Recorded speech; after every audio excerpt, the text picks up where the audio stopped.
Readers, reviewers, countrymen, lend us your ears.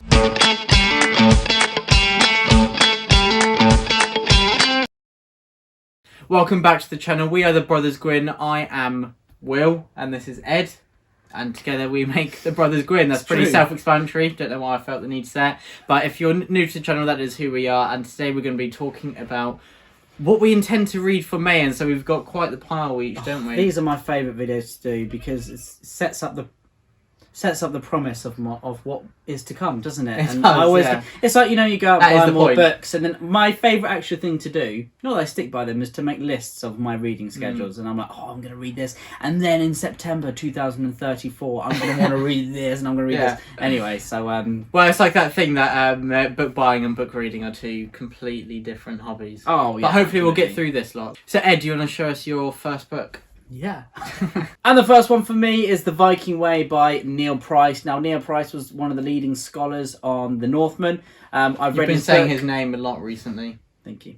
I've read his book, The Children of Ash and Elm, and he is one of the leading scholars and historians in what is Viking Age studies today. He's an archaeologist. I believe he works he's a professor at the Uppsala University up in Sweden. Was he involved with the Northmen? I just said that.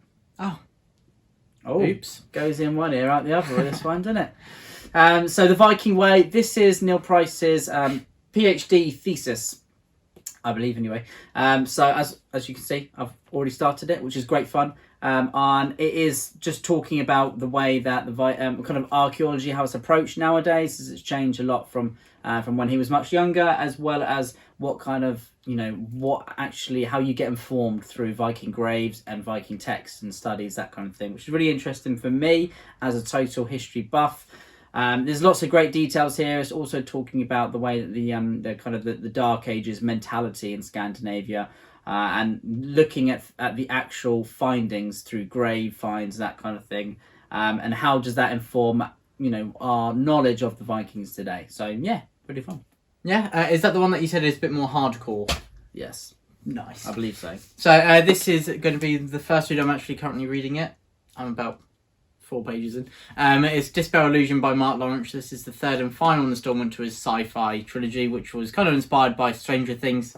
So it starts as like a group of kids playing D&D in a basement, and it goes from there, and it's got a bit of like time travel stuff going into it. It's well done. It's very funny, very quirky, and it's been quite a while since I finished the second installment.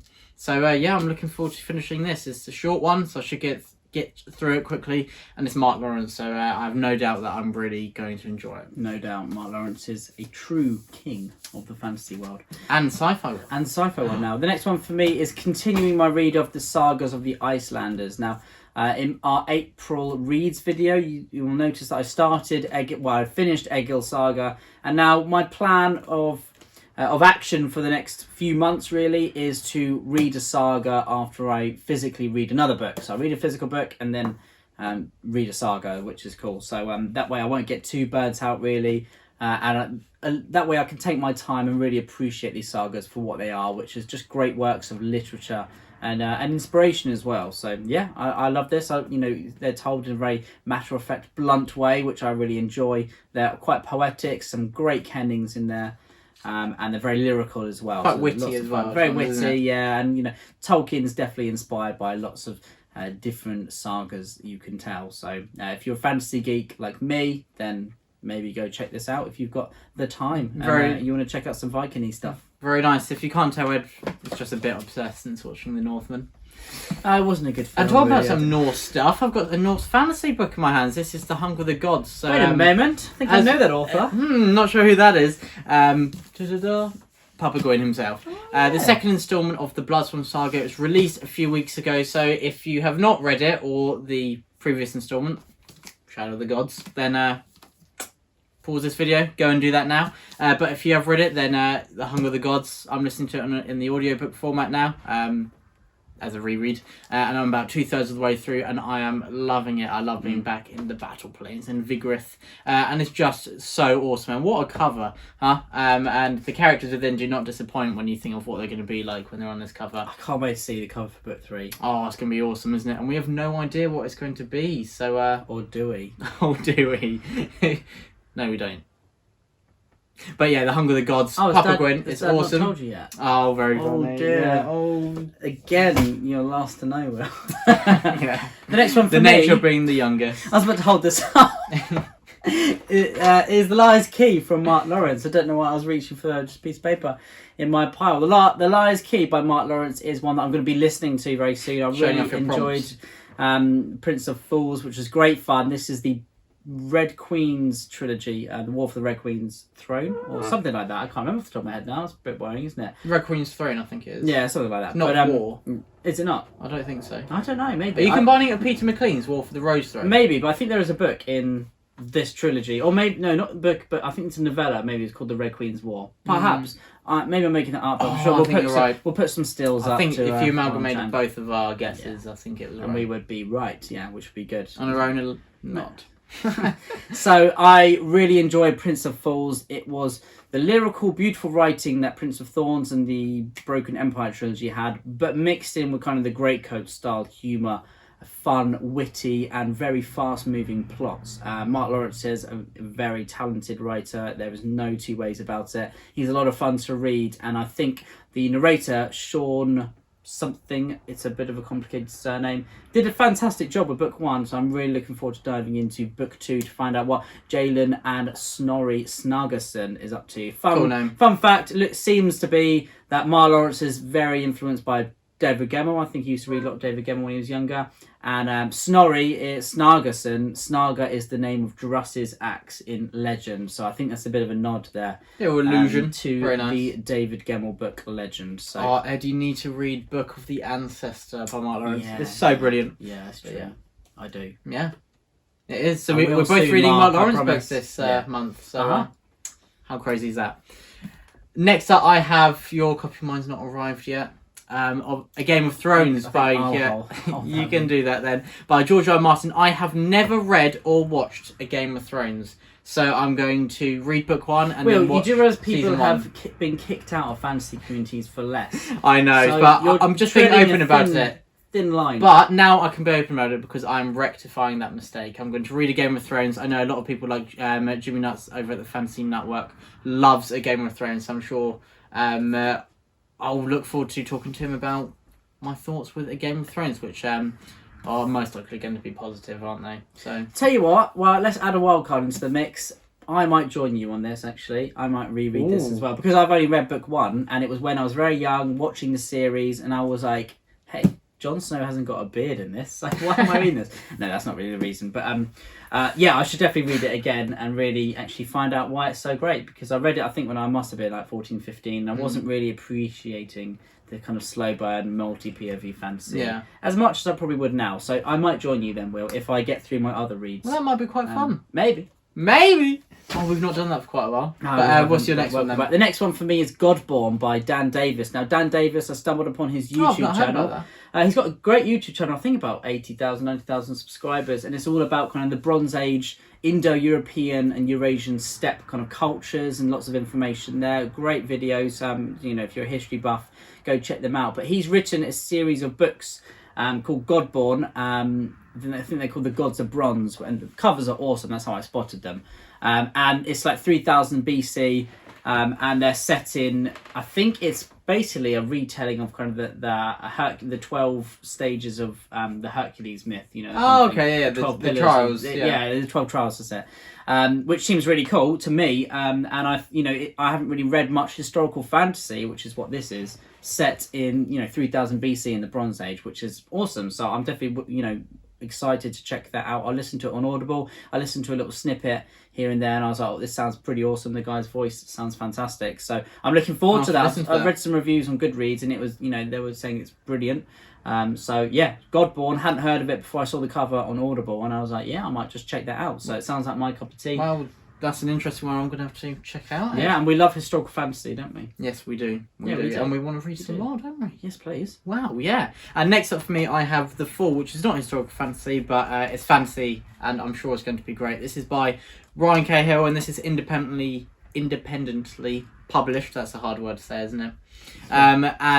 So I read Of Blood and Fire. The first of it is The Bound and the Broken series, which Ryan Cahill is still currently writing, and I thought it was really, really brilliant. It took those traditional fantasy elements and really just brought a fresh edge to them, which I'm really enjoying reading recently. I know last year I think that the Black Tongue Thief, I really enjoyed that it did that, and like the Justice of Kings, I like how it brought something new. Same with like Michael R. Fletcher, and we had the privilege of reading the draft of Philip Chase's Dr. Philip Chase's The Way of Eden, which loved those traditional fantasy elements being brought to something new. And The Fault is the prequel, I believe. And so, yeah, I'm really looking forward to reading this. So this will be one I can probably get done in a day. So, yeah, looking forward to that. The presentation of Ryan Cahill's books is just fantastic, isn't it? It is. Yeah. It is. And talking of Mr. Cahill, the next one for me is Of Blood and Fire by Ryan Cahill. So I'm really looking forward to listening to that. I think, well, you actually read it, haven't you, Will? And you said it's a great read. Yeah. There you go then. So I'm really looking forward to that. William pretty much summed everything up, but I'm really looking forward to reading Ryan Cahill's work because I've seen it, loads of people raving about it on Twitter, notably Miggins from Hobbit Hole Books, which is a great new YouTube channel, so go check that out. Oh, and it won the Stubby Award, didn't it? Not Miggins, No, Of Blood and Fire. Of Blood and Fire did win the Stabby Award, so congrats, Ryan Cahill, if we haven't told you already. But yes, I'm really looking forward to reading that and seeing what all this fuss about Ryan Cahill's about.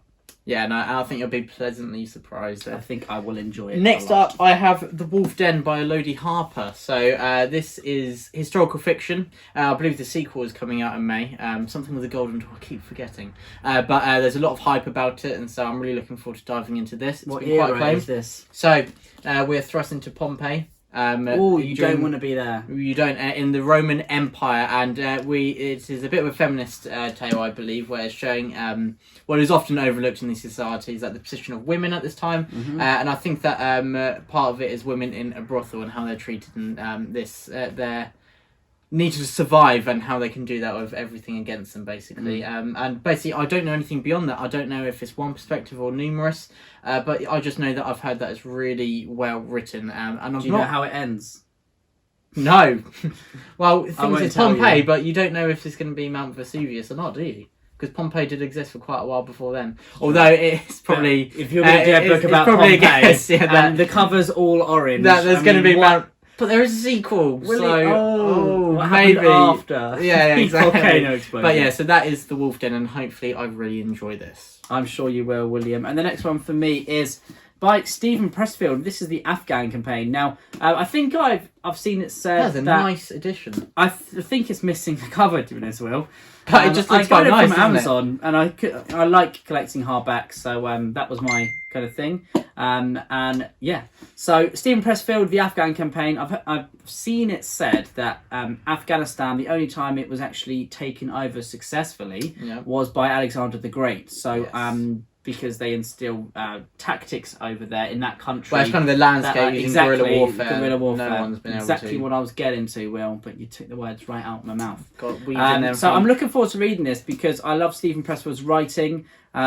His kind of historical fiction, The Gates of Fire, is, let's be real, the greatest historical fiction book of all time. Will, just touch my book. Sorry, may I touch your book? Yeah, sure. To display it. That's fine. But yeah, that's not how it goes down with us usually. When we're off camera. Yeah, I love reading historical fiction, especially written by someone who is so masterful as Stephen Pressfield. I don't know if this is as widely regarded as a critical masterpiece as The Gates of Fire, but I've heard that this is a great and riveting read, and one that sheds a lot of light on Alexander the Great as a man, as a king, as a great. As a great. So I thought you said Groot.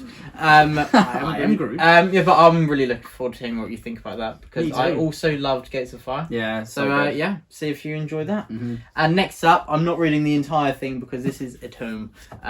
This is the complete works of William Shakespeare, but I'm going to be reading just a snippet of it. And this is actually that's actually quite heavy. That's well done. I'm going to be reading Hamlet, which Ed read in April. And do you need my help with that? No, I'm fine. Okay, all right. Ed read Hamlet in April, and he said he really enjoyed it. And somehow I've read quite a few Shakespeare plays, but I've not read it yet. And so I'm really looking forward to reading Hamlet, which was inspired by the Saxo Grammaticus wrote. I forgot what the tale is called. Jester Denorum. That's it. And books 4 and 5, I believe, Dr. Philip Chase said, or 3 and 4 are the tales of Amleth, who is the character in The Northman. Hamlet, yeah. Hamlet. Yeah, very nice, yeah. So Yeah. you haven't read Hamlet yet? No. Oh, That's have what I you was just, read, whilst you were struggling One with I that. keep meaning to read is Titus Andronicus. Have you read that? No, I've not. Have you, any viewers out there, read Titus Andronicus? Would we like it? Please let us know. And the next one for me is one that I really should have read so long ago. And the acting award goes to Edward Gwynne. I think this is actually an ARC copy that was sent to us a long time ago. But anyway, this is The Poppy War by Rebecca Kwang. So yeah, I'm really looking forward to reading this. This is kind of that Chinese-inspired fantasy that I absolutely adored the cultures written about in She Became the Sun. So I'm really looking forward to that. And I've had this quite a grimdark and pretty entertaining is one word. And read. intense. And intense, definitely. So yeah, I think pretty much nearly everyone besides me has read this in the people who like fantasy and you as well. So we're not very caught up. But I've heard that the Book of Babel is coming out. Babel. It's not the book, is it? That's that's Selling Ascends. Selling Ascends. Josiah Bancroft. How foolish of me. But that's coming out in September. So I'd like to read that. I'd like to try a bit of R.F. Kwang before I get there. Very nice, Ed. And next you, I have another tome. I think this is my last book. I've got a audio book. Okay, that's fine. So Empire of the Vampire, which I'm going to be listening to in an audiobook format, but also reading physically as well. So I'm really going to get immersed in both formats, and it's a bit of a chonker. So yeah. As we said in one of our recent videos. And this is by Jay Kristoff. I've never read anything by him before. Neither had you until you read Empire of the Vampire. And this made me feel like I need to read every Jay Kristoff book ever written. Maybe we could read Nevernight after this. If I enjoy this, That's which good. I'm pretty certain I will. Because you said it's iconic. Papa Gwynne loved it as well. Mm-hmm. And I've really just heard great things about it. How it's really entertaining. How it is very innovative and unprofessional. Leaving the notifications on. Terrible. You can't prove it's my phone. I think it's yours. That is called. When you say you can't prove it, you know someone's guilty straight away. No, you can't prove it. But Empire of the Vampire, yeah, I'm really looking forward to listening/reading this. It's so good. Honestly, it's amazing. It's like Blade Goes to Hogwarts, and the use of cuss words in this is just the best ever. It's so funny. But Jay Kristoff really pulls at your heartstrings and has those really intensely emotional moments. And it's so deep. I mean, for a book that big, it is deep enough to, I don't know, keep the door open. Yeah, but it's such a good book. There are so many iconic scenes in this. It feels like Jay Kristoff really sat down and he just said to himself, right, I'm going to write a book that is filled with 429 iconic moments that people could list in the best moments of fantasy, and every moment there would be on there. So yeah, I love it. Very nice. And then the last one for me, Will. Oh, Let's not rush. that's perfect then. It is perfect timing. Yeah, I know. But the last one for me is Fevered Star by Rebecca Roanhorse. I loved Black Sun, mainly because it's a fantasy set in a Mesoamerica inspired world, which was so fresh, so endearing to read about, that I loved it. It was so colourful and immersive and wonderful to read, and it felt so exciting and vibrant that, anything could have happened in it, but the world building was just so good, it didn't matter. It was just so much fun. But luckily for us, the plot and the characters are great, and they interweave so masterfully. They're all roughly in the same space, in the same area, and they associate with each other so well. And it is just so much fun to read. And Fevered Star is a very highly anticipated book for me this coming May. Yeah, and it's already out, isn't it? So it just came out a couple of weeks ago. So yeah, and I think that's one I will be reading soon as well. Yeah, but I think you'd really enjoy Black Sun, Will. Good. And the last one for me is called King by Ben Kane. It's not out yet, so nice. Don't have it with me. I'll listen to it in the audiobook format because I really enjoyed Lionheart and Crusader. And who narrates it? Philip Stevens. King Philip Stevens. Oh, very nice. Who is our favourite audiobook narrator because he's just awesome. He's done all of Giles Christian's works, even his novella Hellmouth, which is brilliant. And Ben Kane's trilogy. And so King, I'm really looking forward to finishing this trilogy. I've really enjoyed the tale of Richard the Lionheart's rise to power. Not necessarily rise to being a good man, but rise to acclaim and fame. And yes, I'm really looking forward to seeing how this concludes. well, we kind of know a bit of how it concludes, but I'm looking forward to seeing how the rest happens. But yeah, that is what we plan to read in May. Quite ambitious, if I may say so myself. Yeah, we like to set a high bar for ourselves, don't we? We do. But so yes, hopefully some of these intrigued you. Maybe you add some of these to This your reading shows that pile. we really don't have a life, do we? We do nothing. Yeah, we have a life. We talk about books. But yeah, so hopefully this intrigues some of you into some of the books we're talking about. Have you read any of these books already? Let us know in the comments below. Please like and subscribe if you want to see more of these videos. And we've got Patreon and all our social media links in the description if you want to check them out. But Ed, have you got anything to add before we sign off? Truth and courage. The Brothers Gwynne. The Brothers Gwynne.